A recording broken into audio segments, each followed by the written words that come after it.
أنزل فيه القرآن. بسم اللہ الرحمن الرحیم۔ ناظرین کرام، تفسیر القرآن کے پروگرام کے ساتھ ہم حاضر خدمت ہیں۔ آج انشاءاللہ العزیز 8ویں پارے کا خلاصہ ہم بیان کریں گے۔ رب العالمین نے ارشاد فرمایا وَلَوْ أَنَّنَا نَزَّلْنَا إِلَيْهِمُ الْكِتَابَ وَكَلَّمَهُمُ الْمَوْتَى، یہ 8ویں پارے کے آغاز ہے۔ آغاز کے ساتھ ہی رب العالمین نے ایک بڑے اہم موضوع کو بیان فرمایا۔ بہت اہم مضمون ہے قرآن پاک کا، اور یہ نزول قرآن کا مقصد بھی ہے۔ ارشاد فرمایا أَفَغَيْرَ اللَّهِ أَبْتَغِي حَكَمًا وَهُوَ الَّذِي أَنزَلَ إِلَيْكُمْ كِتَابًا مُفَصَّلًا، کہ تم اللہ کے علاوہ کسی اور کو اپنا حاکم، اپنا فیصل اور ثالث کیوں بناتے ہو، جبکہ اس اللہ نے تمہارے پاس ایک کتاب دی ہے جس کتاب میں ہر چیز کا تفصیل سے ذکر ہے۔ اور پھر قرآن پاک میں رب العالمین نے بڑا واضح ارشاد فرمایا کہ اگر تم کتاب اللہ کو چھوڑ کے انسانی افکار کی طرف رجوع کرو گے تو یقین جانو تمہارا ایمان ختم ہو جائے گا۔ ناظرین کرام، اللہ رب العالمین نے اسی پارہ میں ابتدا میں ہی پھر ایک دفعہ فلسفہ موت پر گفتگو کی ہے، اور فلسفہ موت پر گفتگو کرتے ہوئے فرمایا کہ تم اس حقیقت کو کیوں نہیں سمجھتے ہیں کہ مردہ اور زندہ جو ہوتا ہے وہ برابر نہیں ہوتا، اور جو زندہ ہوتا ہے اس نے مرنا ہوتا ہے، اور پھر مرنے کے بعد رب العالمین کا یہ اصول ہے کہ اسے دوبارہ زندہ کرنا ہوتا ہے۔ گمراہی اس وقت پھیلتی ہے کہ جب تم یہ تو مانتے ہو کہ اس نے ہمیں پیدا کیا اور وہ پیدا کرنے پر قادر ہے، لیکن مارنے کے بعد دوبارہ زندگی دینے پر وہ قادر نہیں۔ اسی سے سارے فساد پیدا ہوتے ہیں، اسی سے سارا خوف ختم ہو جاتا ہے، اور اسی کی وجہ سے انسان اپنے خواہشات نفس کے پیچھے چلنے والا بن جاتا ہے۔ اس کے بعد رب العالمین نے ارشاد فرمایا یا معاشر الجن والانس الم یاتکم رسل منکم یقصون علیکم آیاتی، اے گروہ جن و انس، کیا تمہارے پاس اللہ کے نبی نہیں آئے؟ کیا تمہیں کتابیں نہیں دی گئیں؟ یہاں رب العالمین نے جن و انس دونوں کو مخاطب کیا۔ اس کا مطلب یہ ہے کہ جتنے بھی الہامی مذاہب ہیں ان تمام مذاہب کا مخاطب جو ہیں وہ جن بھی ہیں اور انسان بھی ہیں، اور وہ دنیا میں برابر کے مکلف ہیں، اور قیامت کے دن دونوں سے برابر سوال ہوگا۔ اس کے بعد رب العالمین نے ارشاد فرمایا قُلْ یَا قَوْمِ اعْمَلُوا عَلَىٰ مَكَانَتِكُمْ إِنِّی عَامِلٌ، اے لوگو، اے سرداران مکہ، اے مشرکین مکہ، تم کیوں ہمارے اوپر تشدد کرتے ہو، ہمارے لوگوں کو کیوں مارتے ہو، انہیں کیوں گھسیٹتے ہو، اور انہیں اسلام قبول کرنے کے بعد ان سے کیوں نفرت کرتے ہو؟ تم اپنے ایجنڈے کے مطابق کام کرو، ہم اپنے ایجنڈے کے مطابق کام کریں گے۔ وقت بتائے گا کہ انسانیت کے لیے کس کا ایجنڈا زیادہ مفید ہے۔ پھر رب العالمین نے اگلے 2 رکوع مسلسل رب العالمین نے چوپایوں کے بارے میں گفتگو فرمائی کہ کون سا چوپایا حرام ہے، کون سا حلال ہے، جو حلال ہے اس کے کیا اوصاف ہیں، جو حرام ہے تو ان کے کیا اوصاف ہیں۔ اس کے فوراً بعد رب العالمین نے ارشاد فرمایا وَأَنَّ هَذَا صِرَاطِي مُسْتَقِيمًا فَاتَّبِعُوهُ وَلَا تَتَّبِعُوا السُّبُلَ،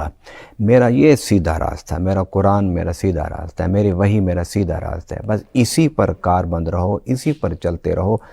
تو ہدایت پالو گے اور منزل تک پہنچ جاؤ گے۔ اور جب تم اس راستے سے ہٹو گے تو پھر تمہارے سامنے ایک راستہ نہیں ہوگا، مختلف راستے ہوں گے، اور ایک سے زیادہ راستے ہوں گے، کیونکہ جب تم اللہ کے فکر سے ہٹو گے پھر انسانی فکروں پر آ جاؤ گے، اور انسان تو بے شمار ہیں اور وہ سوچنے والے ہیں اور وہ بتانے والے ہیں۔ لہٰذا اگر منزل پر پہنچنا چاہتے ہو تو پھر میرے اس راستے پر اپنے آپ کو ثابت قدم رکھو۔ اسی مضمون کی وضاحت کرتے ہوئے رب العالمین نے آگے فرمایا ان الذین فرقوا دینہم وکانوا شیعا لست منہم فی شیء، کہ فرمایا کہ اے پیارے حبیب صلی اللہ علیہ وسلم، جب تم سے پوچھا جائے کہ بتاؤ تم اس وقت جتنے بھی موجودہ فرقے ہیں ان میں سے کس کے ساتھ ہو، تو فرمایا کہ میں کسی کے ساتھ نہیں ہوں، میں کسی کے ساتھ نہیں ہوں۔ میرا عبادت، میری قربانی، میری شب بیداری، میری ساری جد و جہد، ساری محنت جو ہے وہ اللہ کے لیے ہے، اور اللہ کے علاوہ کسی کے لیے نہیں ہے۔ ناظرین کرام، یہاں پر سورہ انعام کا اختتام ہوتا ہے۔ 8واں پارہ کے 2 جز سورۃ انعام میں تھے، اگلے 2 جز سورۃ الاعراف میں ہیں۔ سورۃ الاعراف کے ابتدا میں ہی رب العالمین نے بیان کیا حضرت آدم علیہ السلام کی تخلیق کو،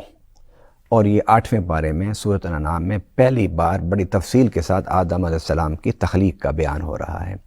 اور تخلیق کے بعد پھر ملائکہ کے سجدے کا ذکر ہے، اور پھر ملائکہ کے سجدے کے بعد جو مکالمہ اللہ تعالیٰ کا اور ابلیس کا ہوا اس کا ذکر بھی پہلی بار ہے۔ اس میں رب العالمین نے فرمایا کہ تو نے کیوں نہیں سجدہ کیا؟ تو اس نے کہا انا خیر منہ خلقتنی من نار وخلقتہ من طین، میں اس کو کیسے سجدہ کروں، میں آگ سے پیدا ہوا ہوں، یہ مٹی سے پیدا ہوا ہے، مٹی بلندی کی طرف پھینکی جائے تو پستی کی طرف آتی ہے، اور آگ کو جلا کے اگر آپ اس سے پستی کی طرف بھی لائیں گے تو اس کا شعلہ بلندی کی طرف جاتا ہے۔ انہوں نے کہا میں نہیں سجدہ کرتا اس کو۔ رب العالمین نے پھر فرمایا کہ چل تم جنت سے نکل جا، اور یہ تیرے گلے میں ہم نے لعنت کا توق ڈال دیا، اور اب تم ذلیل و رسوا ہوتا پھرے گا۔ تو اس نے کہا کہ اے باری تعالیٰ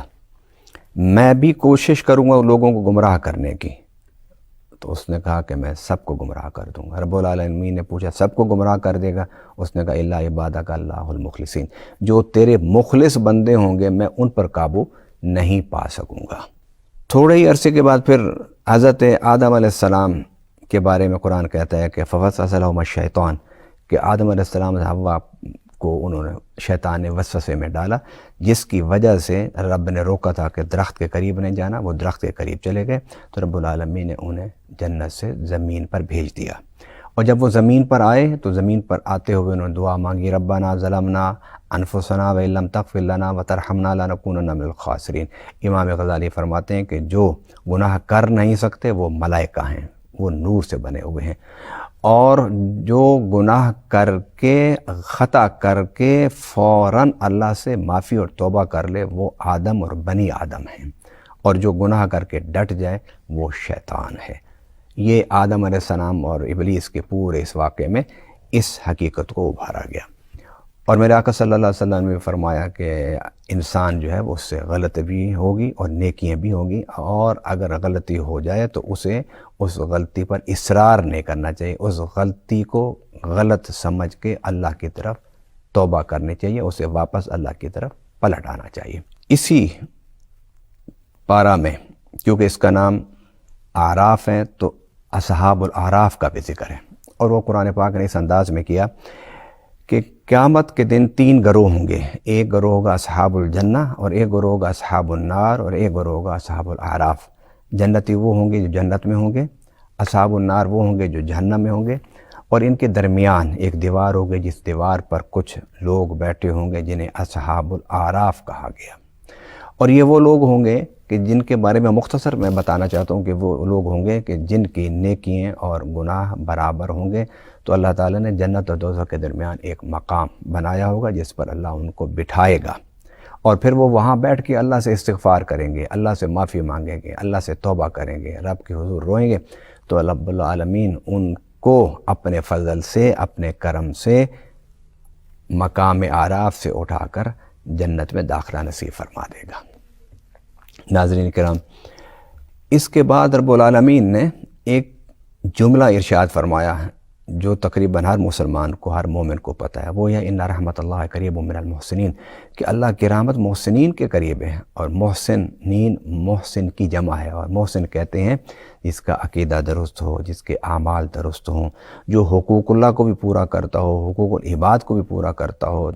رزق حلال کماتا ہو، اپنے والدین کی خدمت کرتا ہو، اپنے بچوں کی صحیح تربیت کرتا ہو، یعنی وہ سارا اخلاق حسنہ کا پروگرام جو ہمیں نبی پاک صلی اللہ علیہ وسلم کے اسوہ حسنہ سے ملا ہے اس پر عمل کرنے والے لوگ ہی محسنین ہیں۔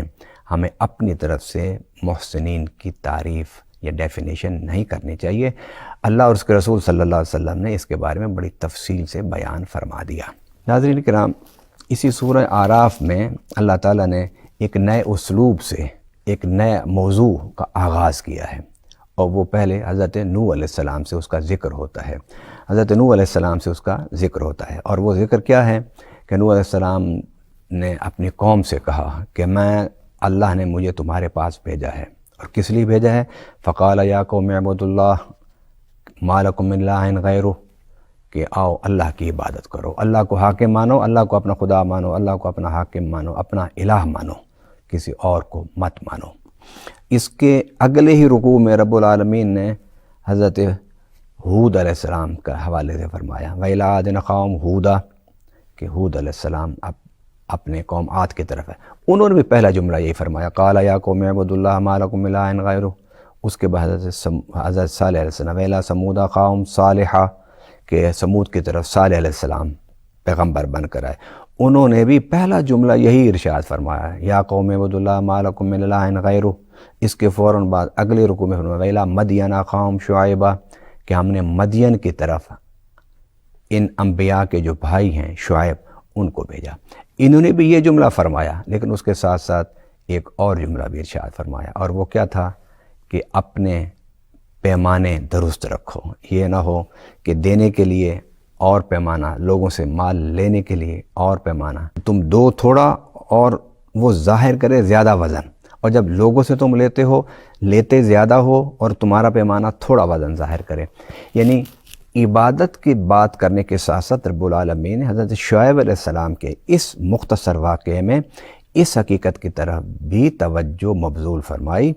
کہ یہ وہ عادت ہے تمہاری جو معاشرے کو تباہ کر دیتا ہے، جو معاشرے کو برباد کر دیتا ہے۔ آئیے ماہ رمضان میں ہمیں ایک تو اپنے پیمانوں کو درست رکھنا چاہیے، دوسری بات یہ ہے کہ مہنگائی کو ختم کرنا چاہیے۔ میں حیران ہوں کہ یہ مہینہ اللہ سے تجارت کرنے کا ہے، ہم اللہ سے تجارت نہیں کرتے۔ سال کے 12 مہینے 11 مہینے آپ بندوں سے تجارت کیجئے، یہ 12واں مہینہ یعنی رمضان کا مہینہ یہ اللہ سے تجارت کیجئے۔ ناظرین کرام، اور اگر آپ نے بندوں سے بھی تجارت کرنی ہے تو دیانتداری سے کیجئے، ایمانداری سے کیجئے، تھوڑا نفع رکھ کے کیجئے، اللہ سے زیادہ نفع رکھنے کی امید رکھ کے کیجئے۔ اللہ تعالیٰ سے دعا ہے کہ اللہ ہمیں قرآن پاک کے ان انبیاء کے واقعات اور قصص سے عبرت اور نصیحت حاصل کرنے کی توفیق عطا فرمائے، کیونکہ ان واقعات کو بیان کرنے کا مقصد ہماری ہدایت ہے۔ اللہ تعالیٰ ہمیں اس کتاب ہدایت سے، اس لاریب کتاب سے ہمیں مکمل رہنمائی حاصل کرنے کی توفیق عطا فرمائے۔ وما علینا الا البلاغ المبین۔